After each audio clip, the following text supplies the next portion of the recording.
আজ আবারও একটা হেলদি রেসিপি নিয়ে আসলাম। এয়ার ফ্রায়ারটা আমি প্রিহিট করে নিয়েছি, তার মধ্যে সিলিকনের আমি ট্রে দিয়ে দিলাম। এবার এর মধ্যে সব রকমের বীজ আমি দেবো। এটা হচ্ছে সূর্যমুখী বীজ। এরপরে আমি এর মধ্যে সাদা তেল দিয়ে দিলাম কিছুটা পরিমাণ মতন। এরপরে এর মধ্যে আমি ফ্লেক্সিড দিয়ে দিলাম। চলো দেখতে থাকো কি কি দিচ্ছি।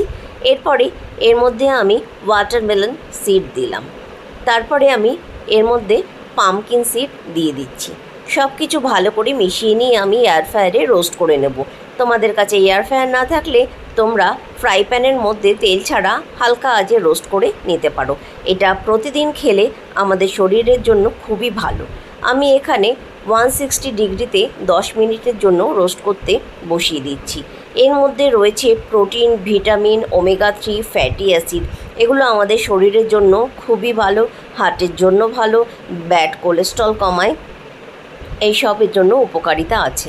এই দেখো রোস্ট হয়ে গেছে। এটাকে এবার আমি বাইরে এনে একটু ঠান্ডা করে নেব, প্রচণ্ড গরম তার জন্য। তারপরে ঠান্ডা করে জারে ভরে রেখে দিলাম। বিকালবেলা যখন কিছু খেতে ইচ্ছা করে এক মুঠ খেয়ে নিতে পারো, এটা হেলথের জন্য ভালো। বা কাঁচা খেতে না ইচ্ছা করলে তোমরা এটাকে গুঁড়ো করে নিতে পারো, মিক্সিতে একটা পাউডার তৈরি করে নিতে পারো। সেটা সকালবেলা জল দিয়ে গুলে খেতে পারো, বা দই দিয়ে বা ওটসের সঙ্গে মিশিয়ে, স্মুথির সঙ্গে মিশিয়ে যে কোনোভাবে এটা খাওয়া যেতে পারে।